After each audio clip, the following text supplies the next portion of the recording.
In a big update on the killing of Khalistani terrorist Hardeep Singh Nijjar, Surrey's Royal Canadian Mounted Police has now released a statement. But the statement released to quote, and I'm quoting as to what the statement exactly said, correct misinformation. It shrouds more than it reveals, apart from raising a fresh set of questions.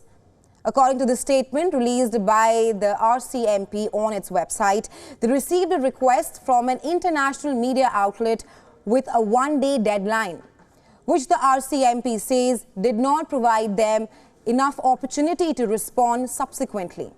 Well, the statement adds that a story was published which contained inaccurate information on the police response to the homicide.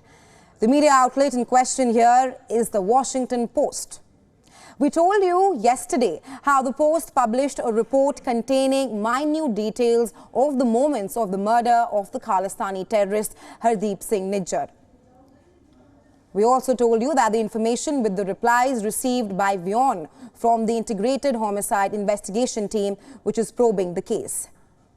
According to the Washington Post report, eyewitnesses describe a 12 to 20-minute interval between the shooting and the arrival of first police officers on the scene as shocking. Even after their arrival, the report quotes an eyewitness saying that there was an hours-long tussle between the police and the RCMP, as they could not decide who would lead the probe. Now, when the Washington Post inquired to verify the eyewitness account, the police service directed the Post to the RCMP, and neither the RCMP nor its homicide investigation team responded to the Post questions by the time its report was published. Separately, in a response to WION's queries, the homicide investigation team said that the RCMP received the first call only at 8:27 p.m. local time.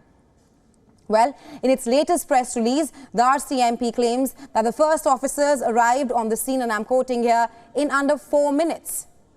Apart from emphasizing on the quick response, the RCMP was swift to reject the eyewitness account mentioned in the Post, saying that there is nothing to indicate that the investigation was delayed in any way, either in the initial response or in subsequent investigative steps.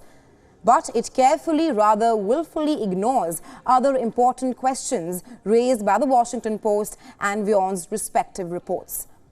Well, our network sent a pointed list of questions to the Integrated Homicide Investigation Team of the Royal Canadian Mounted Police with utmost care.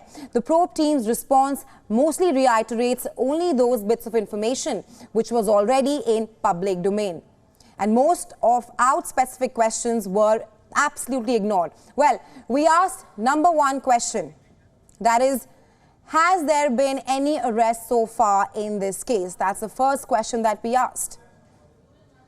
And if arrests have been made, then how many suspects are in police custody? That's the second question we asked.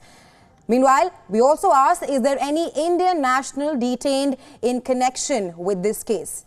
And thirdly, is there any charge sheet filed in the court regarding the murder case we're talking about here of Khalistani terrorist Hardeep Singh Nijjar? And finally, has any formal probe assistance request, whether it has been sent to India or not? Well, unlike Washington Post, we did not give any deadline to the team to answer our questions. But even after 3 months since the murder, and with no deadline from our side, most of our questions were not answered. We asked why. And the Royal Canadian Mounted Police has to answer.